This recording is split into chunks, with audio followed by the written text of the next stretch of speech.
of essays, let's say, was that one of the most effective things I could do to students wasn't to circle what they did wrong, which was often 95% of the essay. But seriously, like, our school system does a very bad job of teaching people to write. I had super bright kids in the 4th year of university who they were terrible at writing. And they could learn quickly because they were smart, but no one had ever taught them. That was an awful thing to see after 16 years of education. One of the things I learned was, I'd be wading through a mess of cliches and second-rate thought and quasi-copying or not precisely Claudine Gay's sin, let's say, but close to it, plagiarism. And then now and then, it would be as if the students' actual genuine intelligence popped up briefly through all the mess, and they said something clear and useful. And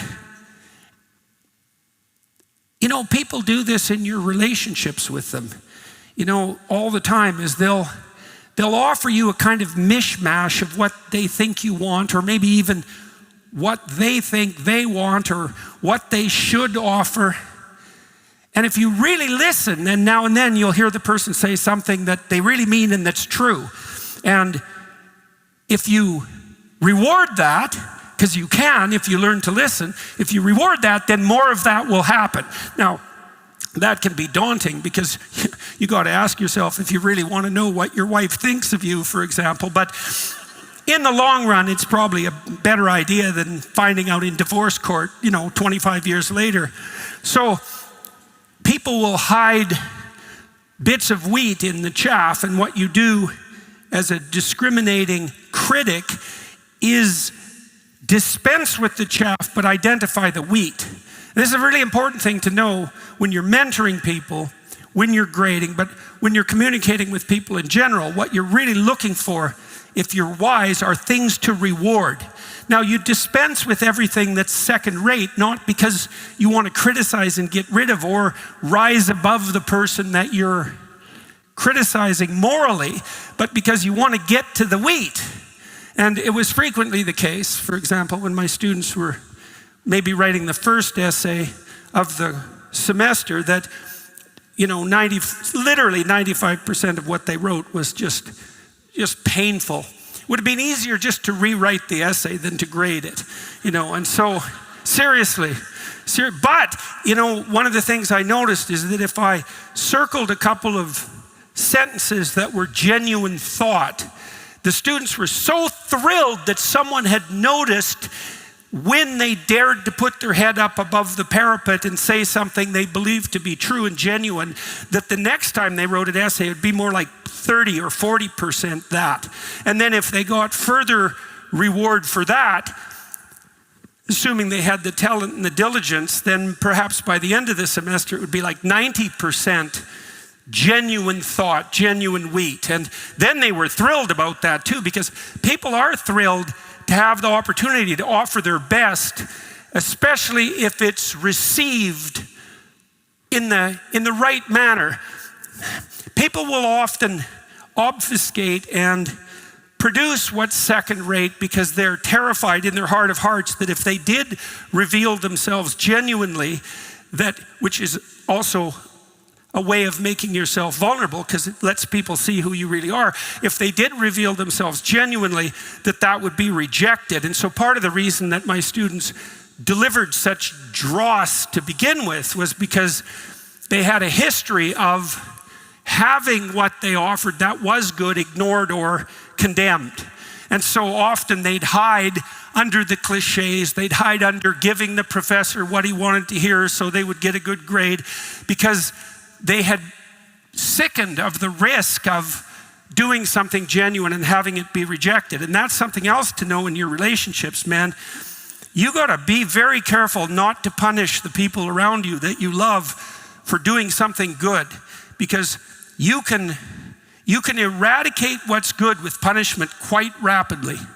And so it's a deep thing to understand that you need to be watching the people around you all the time to see when they hit the target and to point that out. And people love that. If you do that to people around you, they'll be so thrilled with you, you could hardly stand it, right? Because all people but those who are utterly nihilistic and faithless will risk offering something genuine from time to time in the desperate hope that it is in fact noticed and appreciated. And if you can transform yourself into the sort of person who notices that and rewards it, then people will bring their best to you, and that's a great deal. Now, it's demanding in a sense and frightening, because if you start to encourage the best in other people and you set that as a standard, you more or less have to apply the same criteria to yourself, and that can be daunting. And so, we tend to engage in a pathological dance with other people, and they offer what's second rate to us, and we accept it and offer what's second rate to them. And we do that because we can shirk responsibility and because it lets everybody off the hook. But, there was a famous Soviet joke, typical Russian humor.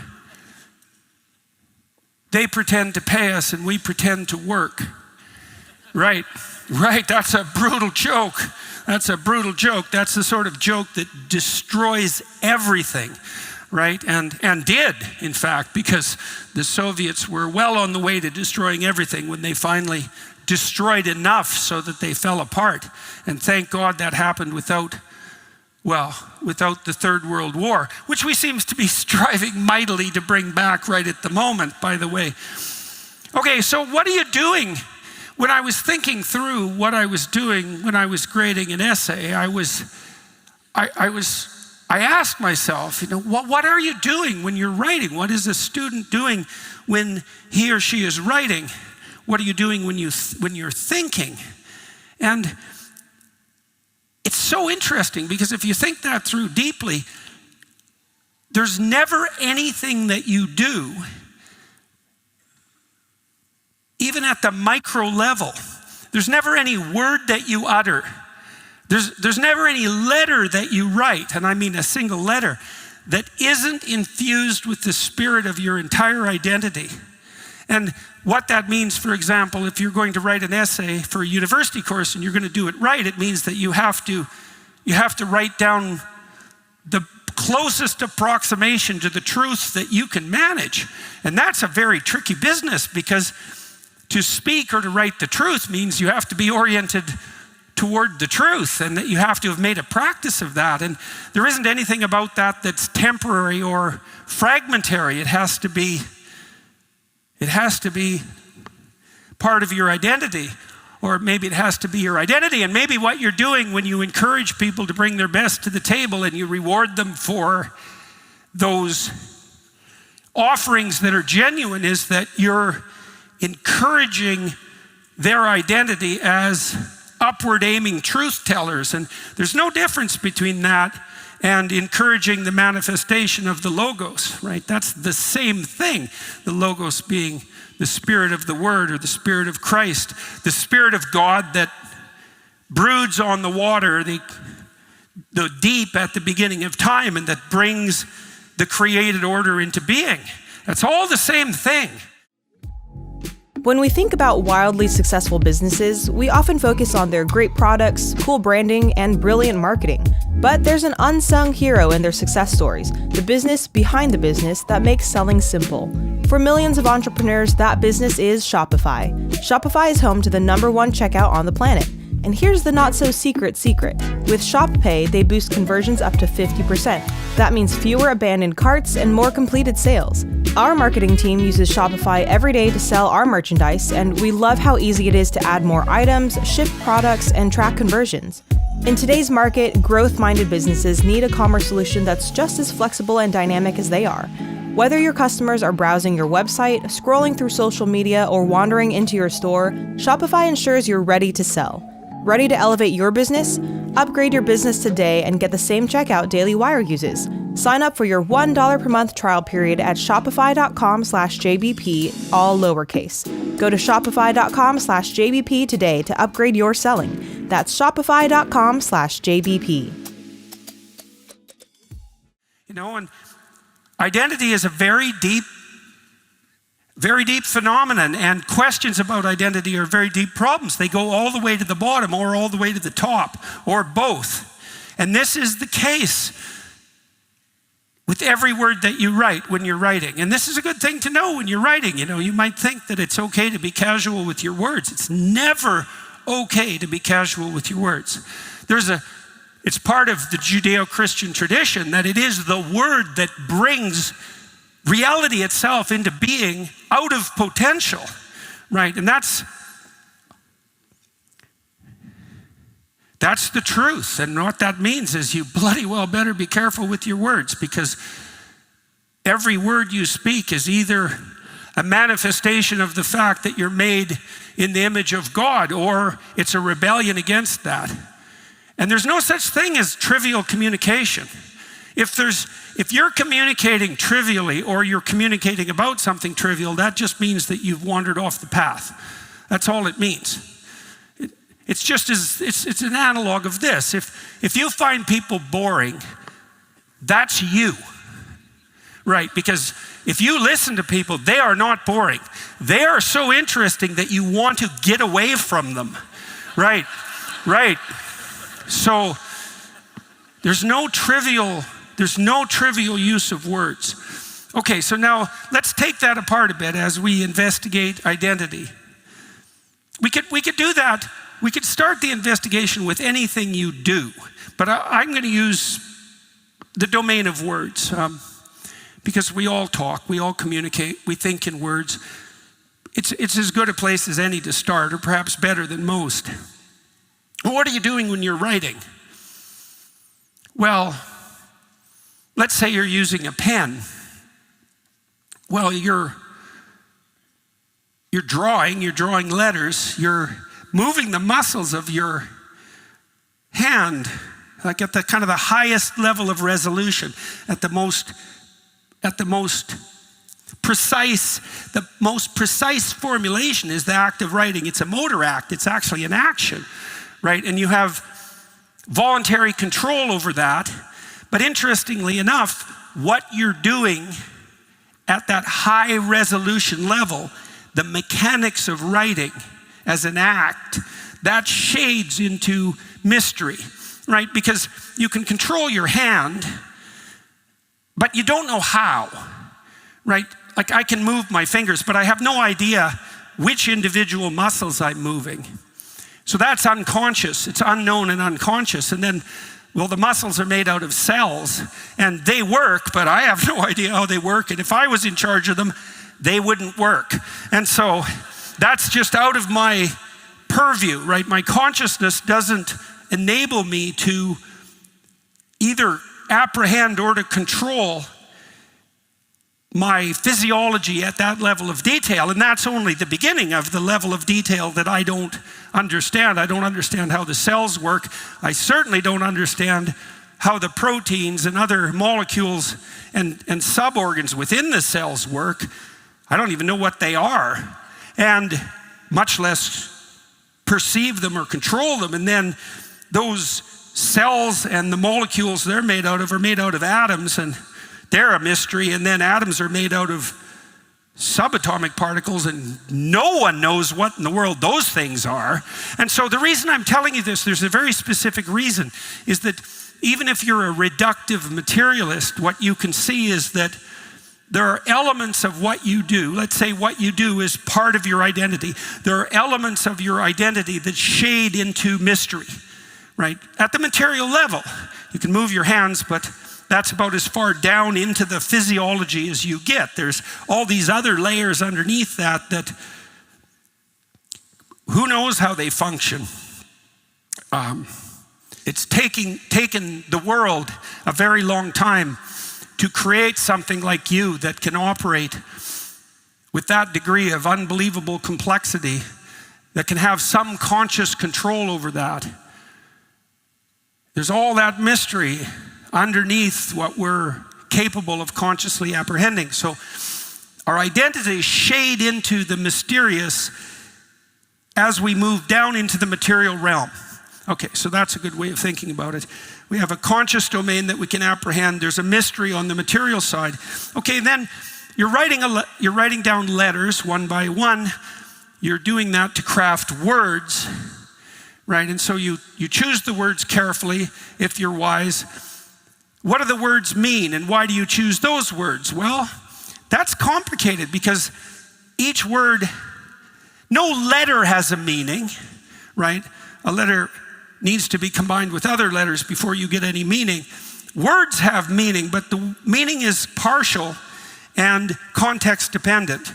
That doesn't mean words are meaningless, but it does mean that in order to understand what they mean, you have to assess them in relationship to other words. And so a word is a unit of meaning, but barely.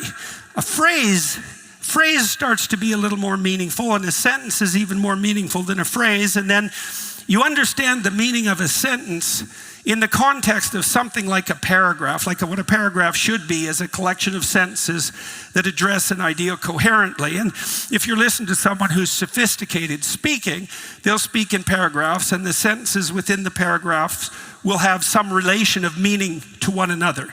Otherwise, you think the person is all over the place, let's say, and could well be. And the more coherent you are as a personality, the more sophisticated your ability to erect structures of meaning at broader and broader levels of sophistication. And so a very sophisticated speaker or writer will pick the right word and put it in the right phrase and put that phrase in the right sentence. The sentence will be an accurate representation of the aim of the thought. It'll have a certain rhythm, a poetic rhythm. It'll have a certain beauty. It'll have the proper relationship with the other sentences that surround it. That'll make up a paragraph. Then the paragraphs themselves have a harmonious relationship with one another, so that when you read paragraph 1 and then you read paragraph 2, paragraph 1 informs paragraph 2, and paragraph 2 perversely also informs paragraph 1, right? And so part of this is a question of where's the meaning in a text, and the answer is, well, the meaning is at multiple levels simultaneously. It's like the meaning of the world. It's not something you can exactly point to because it's everywhere in this entire hierarchy at once, right? So now you have the paragraphs in relationship to one another, and maybe they make up something like chapters, and then the chapters are arranged into a book, and then you might think, well, the book is the unit of meaning, but that's not exactly right, because you interpret every book you read in relationship to all the other books you ever read, and not just the other books that you've read, but all the people you've met and all the discussions you've had and every thought you've ever managed to create and every word you've ever uttered. All that bears on the meaning of the book. And then all that knowledge that you have is a reflection of, well, the sum total of human knowledge as it's encapsulated, let's say, in words. You will have sampled that as an encultured creature, as a speaker of your language and as a reader of the texts of your culture. And you're a partial reflection of that body of literature. And it's the interaction between you as a embodiment of that body of literature and the specific text that reveals the meaning of the text. But that's not all. That isn't where it stops, because the corpus of human knowledge, insofar as it's written, is a reflection of the social structure of humanity itself, the history of humanity. That's a reflection of the psychobiology of the human and the natural order, and that's a reflection of the material order, and that's a reflection of the cosmic order. And all of that operating at the same time all of that is operating at the same time with every single thing that you do. And it's the relationship between all of those levels simultaneously that's your identity. And so it's no wonder that when identity collapses, let's say, at the highest levels, that the problem is overwhelming, because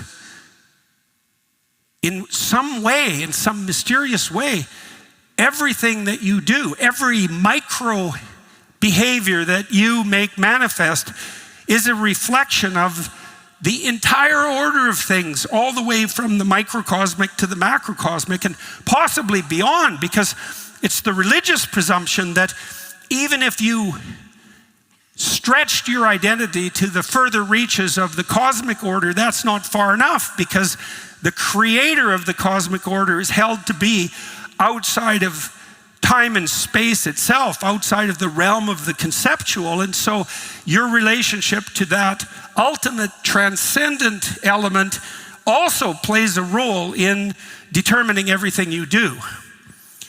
So, well, you can see that in a sense as a religious vision, because all of a sudden you can envision what you do in relationship to all of those levels and see that that's the full reality of every gesture you make, let's say. And so that's overwhelming, but there's no reason to assume that an accurate apprehension of who you actually are would be anything other than overwhelming. I mean, you're a very complicated creature, and God only knows what you're up to, or who you are, or what you are in the final analysis. It's not like we know. And it's certainly not the case that you're divorced in any simple sense from everything else. I mean, you're certainly not divorced from other people. And if you are, well, God help you, because it's very bitter and horrible existence to exist in isolation. And that also highlights something. It highlights the fact that whatever your identity is, it's not merely subjective. You know, and this is something that our culture is, we're just tearing ourselves apart about that at the moment, because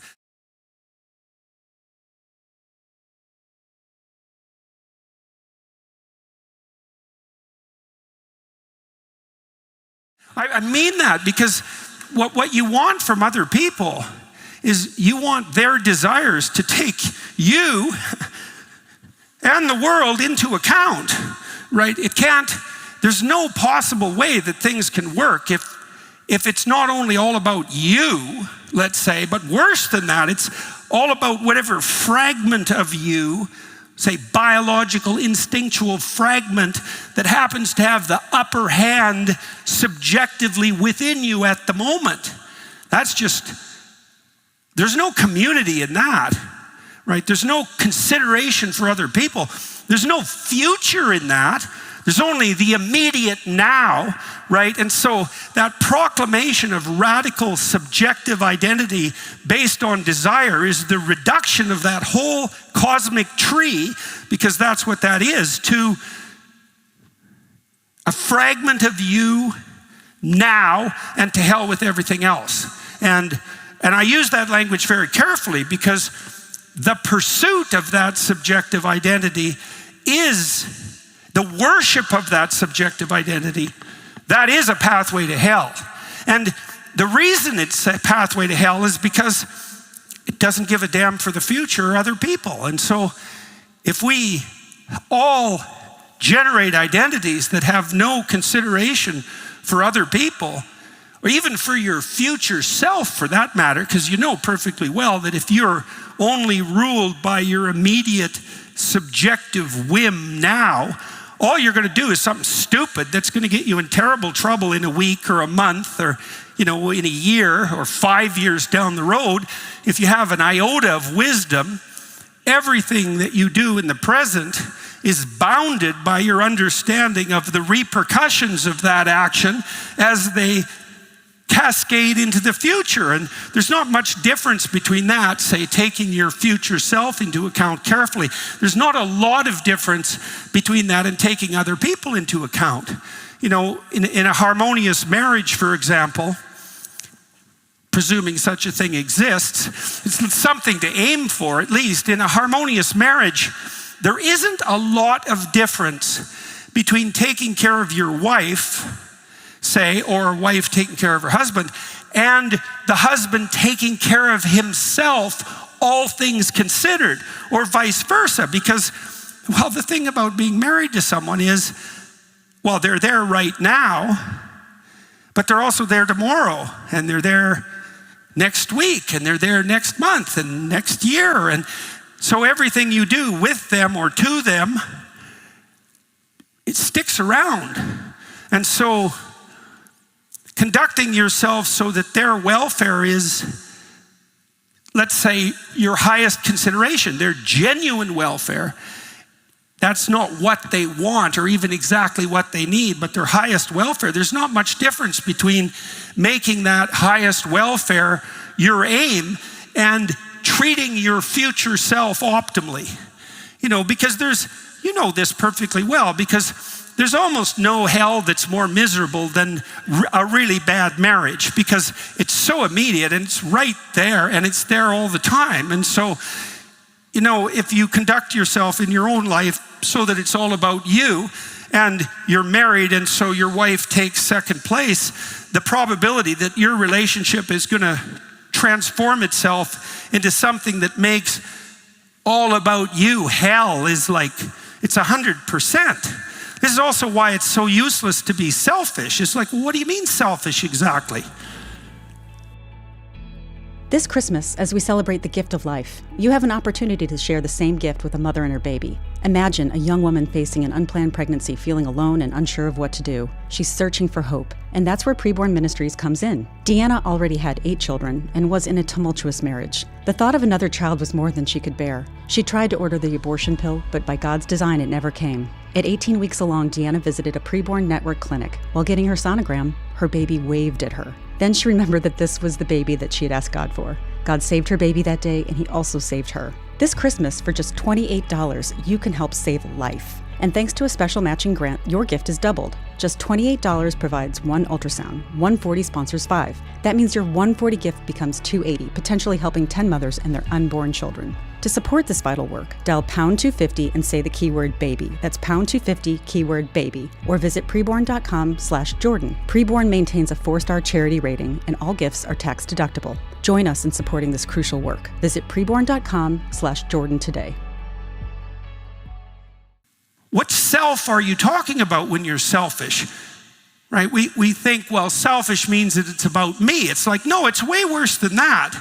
Because it could be about you in the higher sense, right? It could be about you in a way that took you tomorrow and you next week and next month and into the future into account.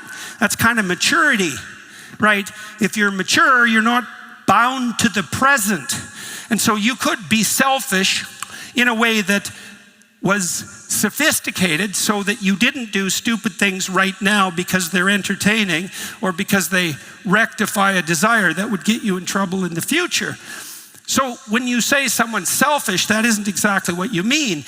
You mean that they're bound to the present in a way that makes them only the servants of their immediate desire, right? And that's a form of radical immaturity, right? Because that's a mode of being that's characteristic, let's say, of 2-year-olds before they have any cortical maturation at all, before they're sophisticated social agents, before they understand that the future exists, before they're able to take other people into account.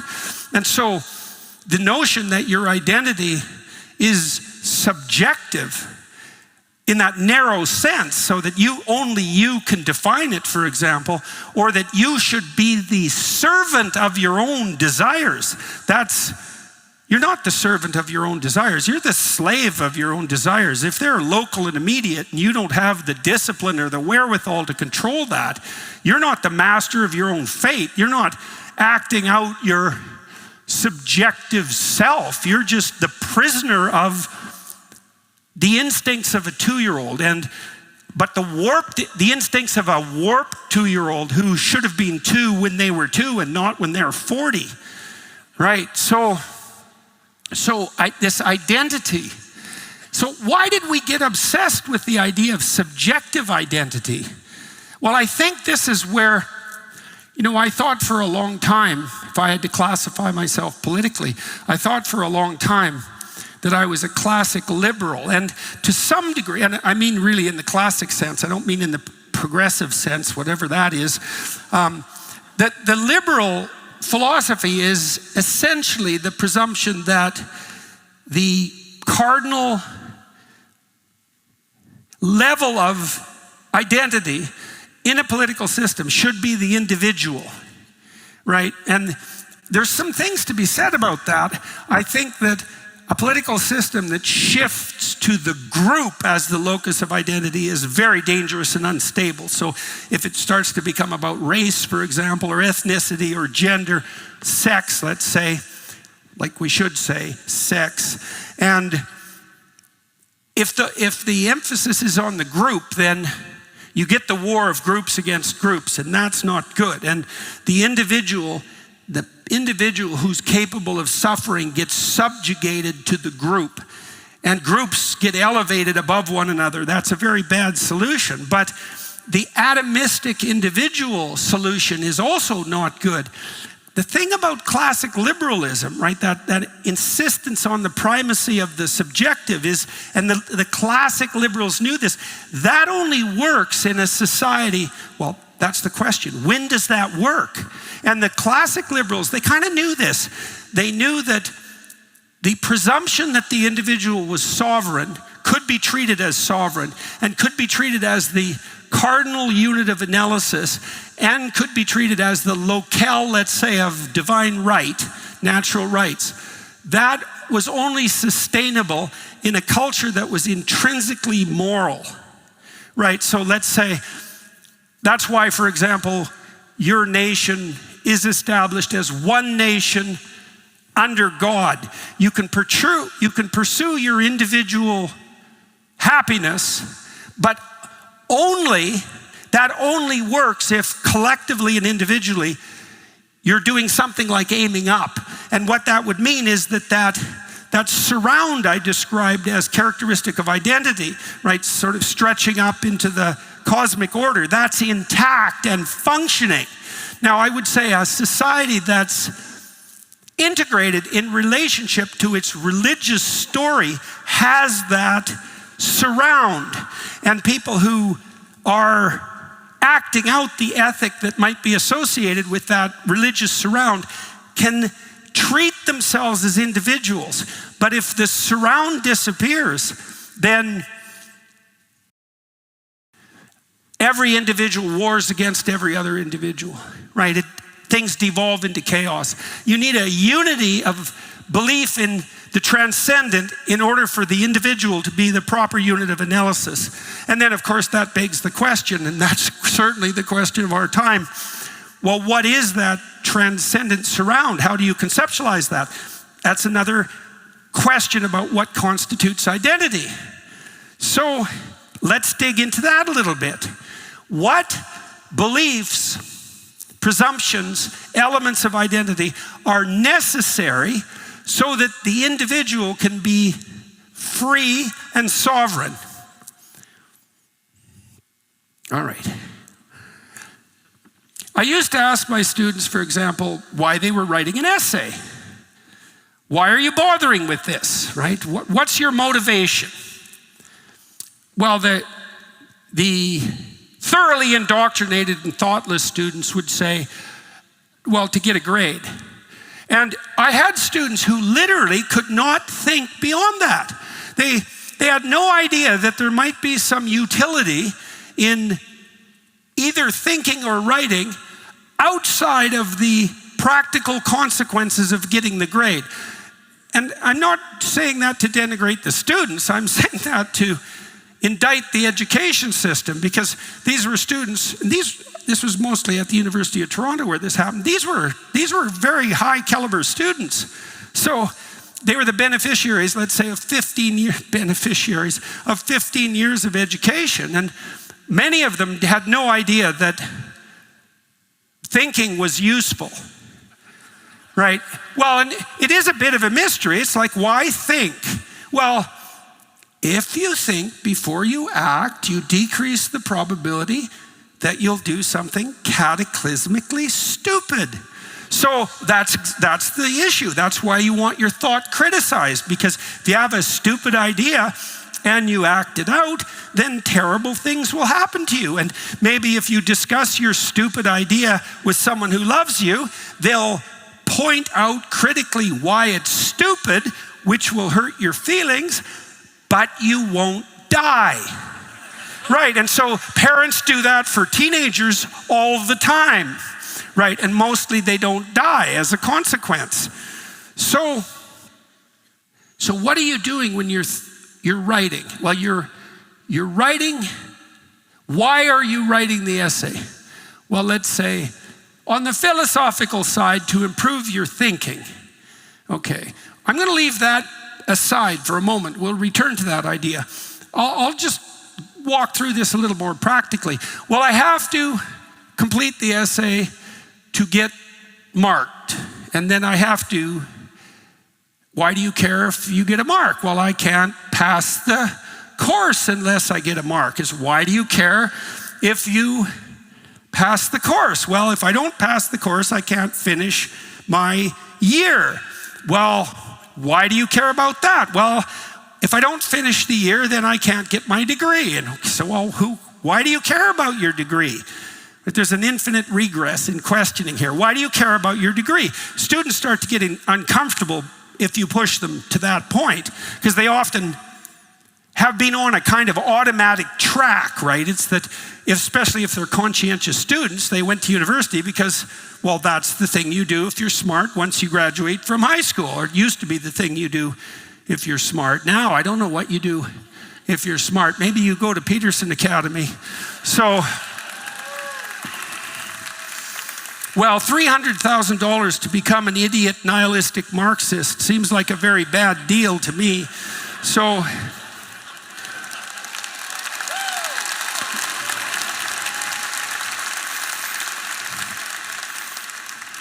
I think it'd just be more fun to become a nihilist at the bar, so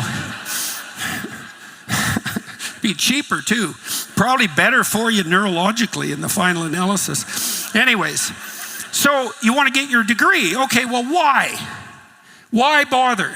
Well, because you want to get a job. Okay, well, why do you want to get a job? Well, you need a job to keep body and soul together, but there's more to it than that, right? Maybe you want a job that piques your interest and compels you, so it's focused on something important to you, something that has some meaning to you. And then maybe if the person is wise, they're also thinking, well, I need to take my place as a responsible social agent, and if I have a job, well, maybe I can attract a husband or a wife, and maybe I can provide for my children, so maybe the career is nested in something like what? Service to community, service to family, hopefully. Now, that there could also be, well, I'd like to make a boatload of money and pursue my hedonistic whims in consequence, which is a delusional dream, but, young people and older people can certainly have that. And then you might say, well, why do you want to grow up? Let's say, if we assume that establishing some responsibility and taking care of people is part of maturation. And that's a tricky question. Why bother maturing? And so that's the question addressed in the story of Peter Pan, right? So Peter Pan he's Pan. Pan is the god of everything, God of the wilderness, God of wild instinct. And Peter Pan is an eternal child, right? And he's got this Pan-like nature because to be a child is to be under the sway of primordial instinct. And there is something attractive about that. It's very spontaneous. Like, there's something very attractive about little kids, right? I mean, they're terrible little barbarians and they cannot govern themselves. Like, there are no societies of successful 2-year-olds, right? So, well, this is a really important thing to understand because, people are enamored of the purity and brilliance of their toddlers, and I can understand that because they are remarkable, but they're not adults, and so they're not self-governing, they're not autonomous, they can't take care of themselves, and so all that wonder is fine, but it doesn't work, right? It has to be replaced by maturity. Okay, but is the sacrifice of the spontaneity of childhood worth the burden of maturity? This is the problem that Peter Pan wrestles with. Now, he has Tinkerbell, who I like to think of as the porn fairy. And so, because she doesn't really exist. She's kind of an attractive little sprite, and enticing, and she flits around, but she's imaginary, and so she doesn't really require any real commitment, and so porn fairy works out quite nicely in that regard. And it's certainly the case that being enticed by the porn fairy is a way of continuing a kind of pathological immaturity and foregoing a certain kind of responsibility, because it means the possibility of sexual gratification with no relationship and with no adult status. And you might say, well, who the hell cares? Like, if it gratifies my immediate whim, then why not do it?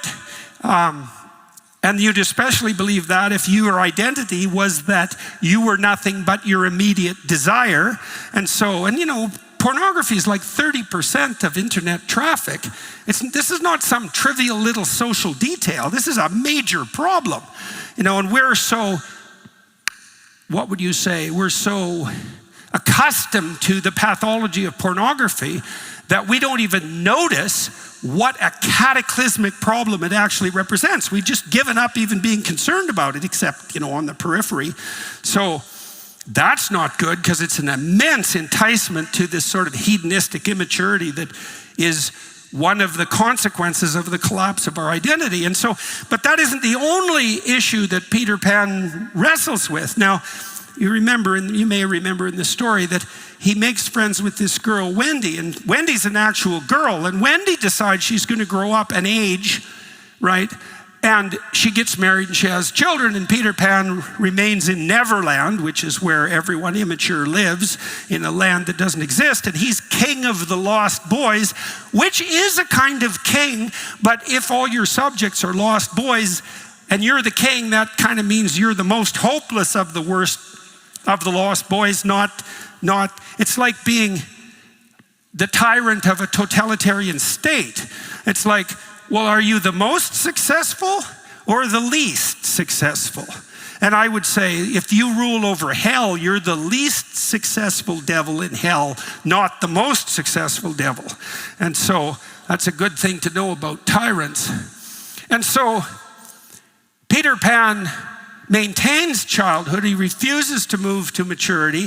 He satisfies himself with the imaginary feminine, foregoing any relationship with a real woman, a sacrificial relationship with a real woman. Well, why sacrificial?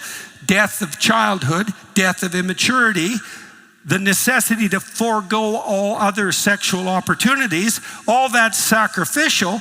Sacrificial in relationship to what? Maturity and responsibility. Well, why bother with that? Well, that's the dilemma that Captain Hook confronts Peter Pan with, because Captain Hook is a brutal, barbaric, power-mad, dominating tyrant. And when Peter Pan looks to adulthood and sees the face of Captain Hook, he thinks, I don't want any part of that.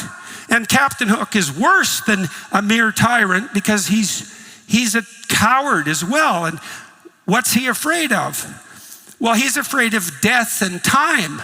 And how do you know that? Well, what chases him? Well, it's a crocodile, and the crocodile is a predator, and time is the ultimate predator. And the crocodile's already got a taste of him, just like it has a taste of all of us, which is why he's missing a hand. And it has a clock in its stomach that's ticking. And so Hook is a tyrant because he's terrified of predatory time. He's terrified of his own mortality. That makes him power mad. And then Peter Pan looks at Captain Hook and he thinks, yeah, no, that's not for me. But he thinks that's a moral decision. But really what he's doing is maintaining his own immaturity so he can stay magic and not take any responsibility. Are you tired of feeling sluggish, run down, or just not your best self? Take control of your health and vitality today with Balance of Nature. With Balance of Nature, there's never been a more convenient dietary supplement to ensure you get a wide variety of fruits and vegetables every day. Balance of Nature takes fruits and vegetables, they freeze dry them, turn them into a powder, and then they put them into a capsule. The capsules are completely void of additives, fillers, extracts, synthetics, pesticides, or added sugar. The only thing in Balance of Nature fruit and veggie capsules are fruits and veggies. Right now, you can order with promo code Jordan to get 35% off your first order, plus get a free bottle of fiber and spice. Experience Balance of Nature for yourself today. Go to balanceofnature.com and use promo code Jordan for 35% off your first order as a preferred customer, plus get a free bottle of fiber and spice. That's balanceofnature.com, promo code Jordan for 35% off your first preferred order, plus a free bottle of fiber and spice. This is not a good pathway to identity. Right, and so you can see in that too that there's something, if you think that through, the way we thought it through, let's say, you can see that there's something that isn't morally relative about the idea of mature responsibility, right? It's actually a catastrophe that Peter Pan stays hedonistic and immature. It's not someone's opinion that that's not a good thing. It's not a sustainable mode of being in any way. It leads to his own pathological degeneration across time. There's implications in the Peter Pan text continually that his most likely outcome is suicide, and his refusal to mature is a form of suicide anyways, because he's killing his best future self. That's what you do when you remain immature, right? Is you kill your best future self. And if you do that, then the temptation for actual suicide is eventually going to loom large, because your life will be so miserable as a consequence of your isolated and unproductive loneliness that the weight of existence will become unbearable to you. And so there's nothing in that that's okay. Right? It's not just an alternative pathway, that hedonistic immaturity. It's a complete bloody catastrophe. And it's not only a catastrophe subjectively, although that's not good. It's a catastrophe socially, because, well, Wendy loves Peter Pan, but she doesn't get to marry him because he decides to stay in Neverland. And so that's not good for her. And so the immature hedonist, terrified of the patriarchal tyrant, let's say, not only dooms himself to a mode of behavior that culminates in something like suicidally distressed nihilism, but also violates the order of the relationship between men and women, because he refuses to grow up to become the sort of person that a woman could establish a relationship with. And of course, that demolishes any possibility of future family. And so insofar as part of what gives your life meaning across time, as my wife pointed out when she started to talk, is the fact that you have children that you might love, so that's a good deal for you and them, and then grandchildren as well. Is you cut all that off, and then what the hell are you going to do when you're 40 or 50 or 60 and isolated and alone and still terminally immature? So the probability that that's going to be a good time for you is pretty low. It's not going to be a good time for anyone that knows you, that's for sure, because what the hell good are you? And it's worse than that, because the bitterness that will accrue to you as a consequence of that pathway to failure, that consequence of failing to make the right sacrifices, is that you'll become bitter and dangerous. And so that's not good socially. And so there's none of that that's morally relative, right? That's as stark a fact as anything you could ever hope to run across, or maybe the starkest of facts. And so you write the essay and you get the grade and you get your degree so you can have your career, so you can mature, so you can be useful to yourself now and your future self, and so you can be useful to your wife and your children, and so that you can extend yourself across time. And if you do that properly, then that isn't where it ends, because maybe you're also a model for other people. You're a mentor for other people, at least by example and maybe by practice, right? And you establish a mode of being that, if replicated by others, stabilizes the whole social order and makes it trustworthy and productive. And then everybody can trust each other and cooperate. And if they all trust each other and cooperate, then they can do impossible things together, and they can make the desert bloom, and everyone can thrive. And so that's a good deal. We know that one of the best predictors of long-term success from a psychological perspective is trait conscientiousness. It's not as good a predictor as native intelligence, let's say, but it's a good predictor, and you want to hire conscientious people for most jobs, and conscientious people are willing to forego immediate gratification to take care of the future. That's a sacrificial gesture. They'll let go of what they want and need right now to stabilize things in the long run and for other people. And that's the very definition of maturity.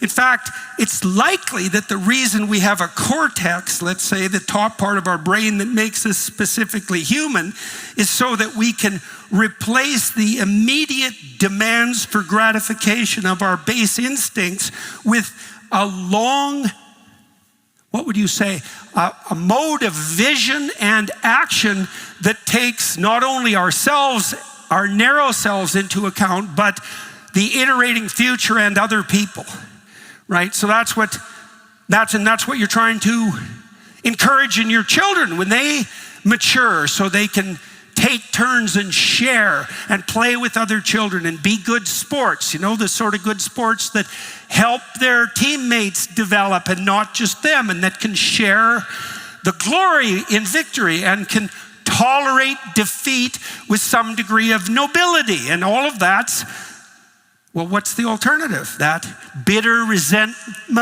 resentful, immature temper tantrum, that's the alternative? There's nothing in that that's acceptable or good. And there's nothing about that that's arbitrary.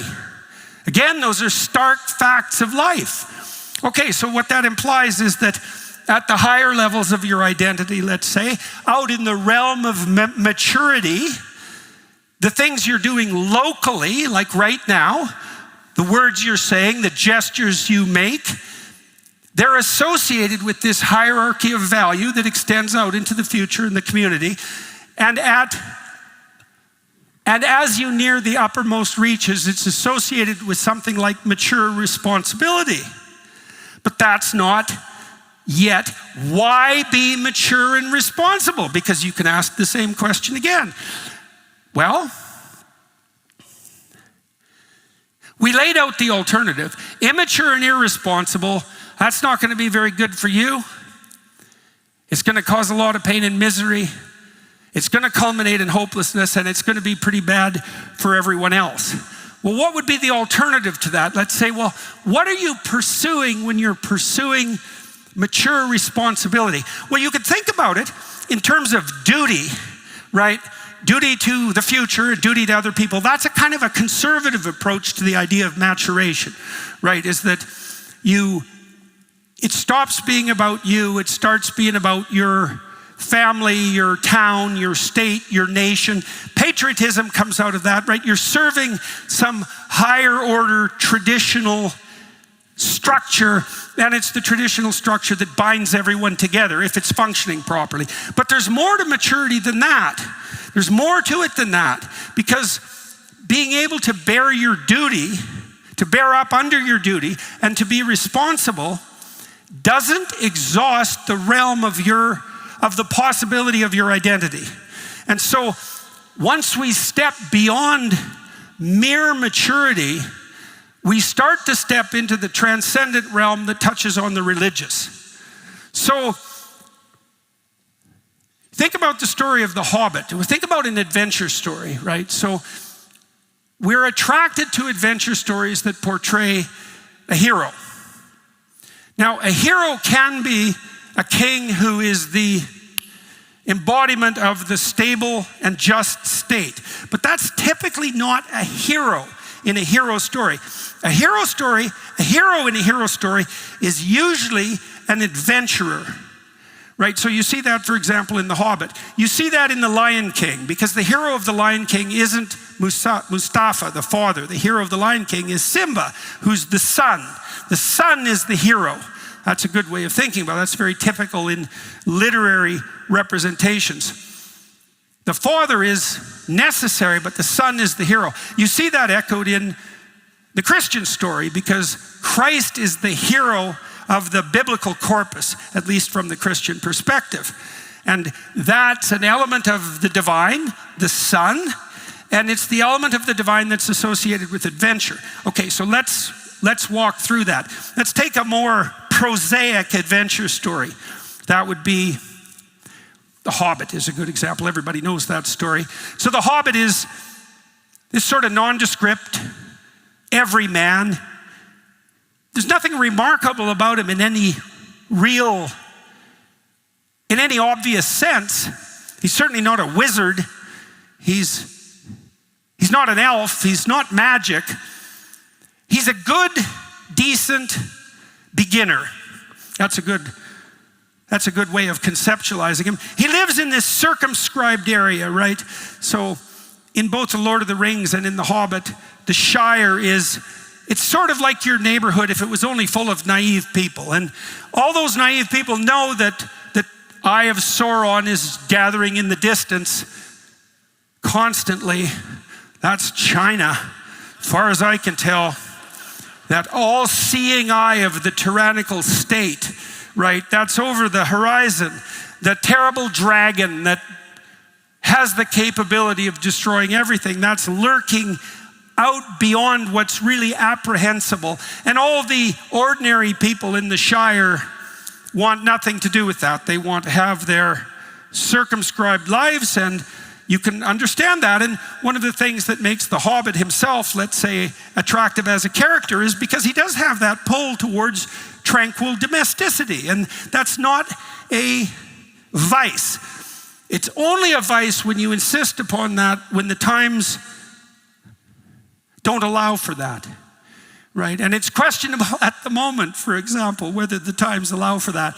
So far, yes, but I wouldn't count on that continuing, not unless we become more assiduous adventurers. So what happens to the Hobbit? Well, he's called out by a magical agent, it's Gandalf in this case, to have an adventure. Okay, so what does that mean? What's a magical agent? A magical agent is one of those things that you encounter in your life that transforms your aim. It transforms your identity. So you can imagine that you have a stable identity. From time to time, you kind of know who you are, but then imagine that, well, fair enough, but what about the possibility of further development, right? Because if you were really who you could be, you wouldn't only be what you are properly, you'd also be moving towards something more, right? And so if your character is fully developed, sort of at the outer edges of your identity, beyond mere maturity, you're not only mature and responsible, you're an agent that's transforming itself into something that's even better. And what happens in your life is there are magical occurrences that transform your aim. And sometimes those are people that you meet that are mentors or who inspire you in some way, or sometimes it's the call of your conscience. There's something bothering you deeply and you decide to pursue that. Sometimes it's someone you fall in love with or an opportunity that falls in your lap and that requires you to sacrifice who you are so that you can take the next step to become who you might be. And that's what's portrayed in the story of the Hobbit in a mythological manner, because the Hobbit goes outside his zone of comfort like Abraham in the Old Testament and has to develop elements of his character that he had regarded as undesirable even. The Hobbit himself has to become a thief in order to become a hero.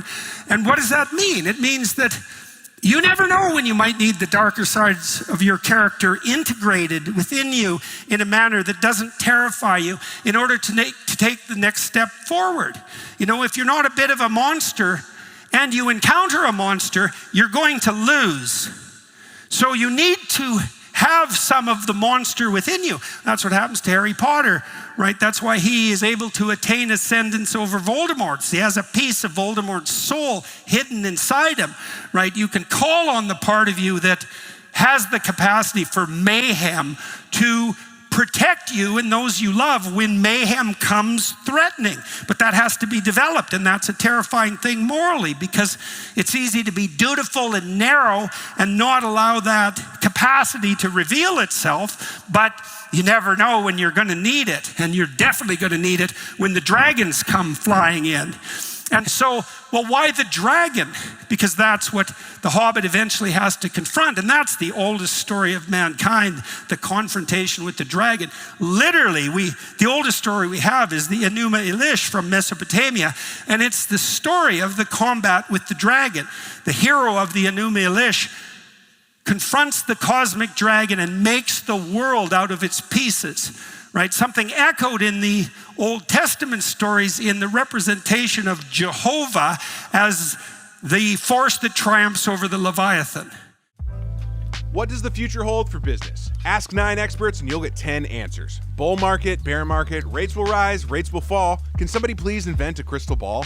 Until then, over 38,000 businesses have found a way to future-proof their operations with NetSuite by Oracle, the #1 cloud ERP. Imagine having your accounting, financial management, inventory, and HR all seamlessly integrated into one fluid platform. That's NetSuite. With this unified business management suite, you're not just juggling numbers, you're wielding a powerful tool that gives you the visibility and control to make quick, informed decisions. It's like having a map in a maze of market uncertainties. Real-time insights and forecasting? Check. It's like peering into the future with actionable data at your fingertips. And here's the game changer. You'll be closing your books in days, not weeks. That means less time drowning in paperwork and more time focusing on what truly matters, steering your business towards success.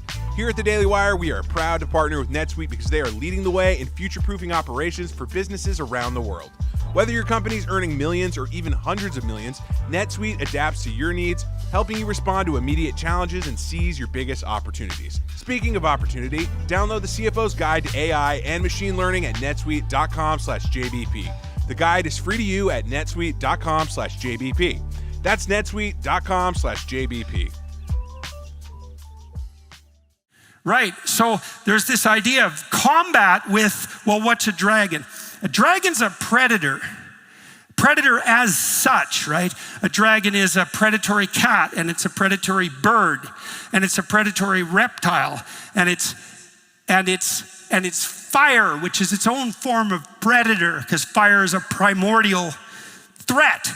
And so a dragon is an amalgamation of everything terrifying into one figure. And the hero who exists at the ultimate edge of identity is the ordinary person who takes it upon himself to transform himself into the hero who can confront the dragon and prevail.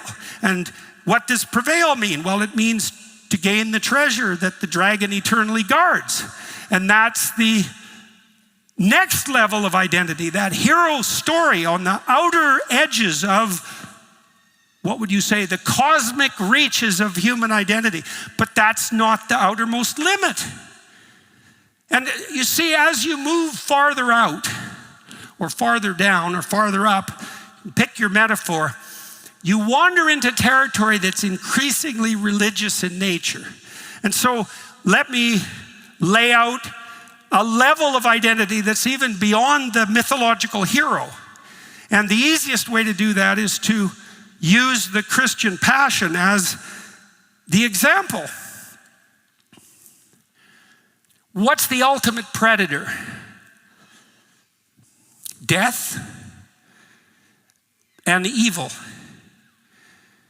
So that's what would you say? That would be a abstraction of the idea of predator, right? So death is the clock in the belly of the crocodile, right?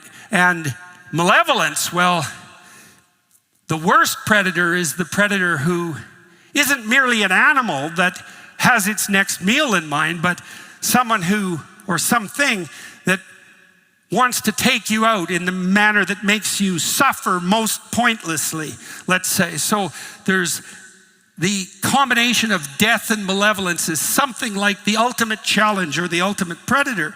And so it's like the king of all dragons. That's a reasonable way of thinking about it. Death and malevolence itself. And so the ultimate hero is the person who determines to confront the ultimate forces of destruction voluntarily. And that's the story that's encapsulated in the Christian passion. Well, why? Well, because it's a story of, it's an ultimate story. It's the story of the ultimate exposure to the furthest reaches of mortal catastrophe. So you can just think it through, I mean, rationally, not asking for any suspension of disbelief here. I'm telling you how this story of identity works. So it's a terrible thing to die. That's tragedy. It's a worse thing to die young. It's a worse thing to die after being tormented when you're young. It's a worse thing to die if you're tormented at the hands of your own people, and you're betrayed by your best friend, and your own people choose to torment you even when they could have picked someone they knew to be a villain to substitute for you, even though they knew he was a villain and knew you were good. It's worse to face that fate at the hands of your own mob if behind that fate there's a foreign tyrant who occupies your land, right? The barbaric empire of Rome in the story of the Christian passion. It's worse to have all that happen to you when you're young. It's worse to have it happen to you when you're young in front of the people who love you, particularly your mother. It's worse to have all of that happen in the most unfair and torturous possible manner, which was the crucifixion, because that's why the Romans designed that punishment. And that wasn't bad enough because crucifixion wasn't sufficient to satisfy the bloodthirst of the mob. So Christ had to undergo a flaying before being crucified. And none of that's bad enough yet, because the worst possible tragedy is all that, but not only all that inflicted on the least possible deserving person. Right, so that's an ultimate tragedy. And that's not enough yet. And so we're really stretching out to the furthest possible reaches of identity. There's a Christian tradition that after Christ is crucified, because all of that's not enough, he has to descend into hell itself. And what does that mean? It means that at the ultimate reaches of human identity, it's not only the confrontation with catastrophe and death that's required, but the full-fledged confrontation with malevolence itself. And then the ultimate hero is the person who can do that voluntarily without being corrupted while maintaining his upward aim. That's identity. All of that's identity, right? That's that Jacob's ladder that stretches up from the earth to the heavens, right? That situates every person in the confines of a heavenly hierarchy with that ultimate heroic sacrificial gesture at the pinnacle. Well, why? Well, the person who dares the ultimate gains the ultimate reward. Well, that's represented in the gospel text as the resurrection. That's represented as the reconciliation of God and man, right? As the antithesis to death and evil. And it is the case that to the degree that each person is capable of voluntarily taking on the burden of being unto themselves and moving forward and upward, despite that catastrophe, that death is overcome and evil defeated. And so all of that's true, and the collapse of that truth leaves us in a situation where our entire identities are up for question. Now, the alternative to that is something terrible, because the alternative is coming to understand what identity means. And coming to understand that means coming to understand what I just described, is that that's the burden that's placed on people who want to get to the bottom of what constitutes identity, right? Is that you're called upon to maintain your upward aim regardless of the catastrophe of life. And the promise is that if you do that voluntarily, the spirit of the cosmic order will walk with you while you do it. Right, and that seems right because we know practically, we know psychologically that you become braver and better with every decision you make to confront what obstacle terrifies you and stops you in your tracks, right? You develop into more of what you could be by constantly confronting the things that challenge you most deeply. And there's no end to that. And in principle, there's no end to the amount of development that can emerge as a consequence of that. And that's another part of that upward spiraling Jacob's ladder that leads up into the incomprehensible reaches of the divine itself. And then what you have in that is just as you fade into incomprehensibility on the material end of things, you fade into incomprehensibility at the transcendent end of things too, and that what your identity is the thing that bridges the gap between earth and heaven. And really, and that's who we are, and that's what we need to understand to set things right. And that's a much better story than you can do whatever you want, whenever you want, with anyone you want, and to hell with the consequences. But it's a terrible burden. It's a terrible thing to realize that that adventure is your moral responsibility, and that if you accept it, then you set the world right, and if you reject it, then you destroy yourself and everything around you. And we're at a state now where we need to understand all that, and not only understand it, but act it out with every word, with every gesture, right? With every impulse, with every fiber of our being, so that we can bring the order that's good into being in the world. And that's an investigation into identity from first principles. Thank you very much.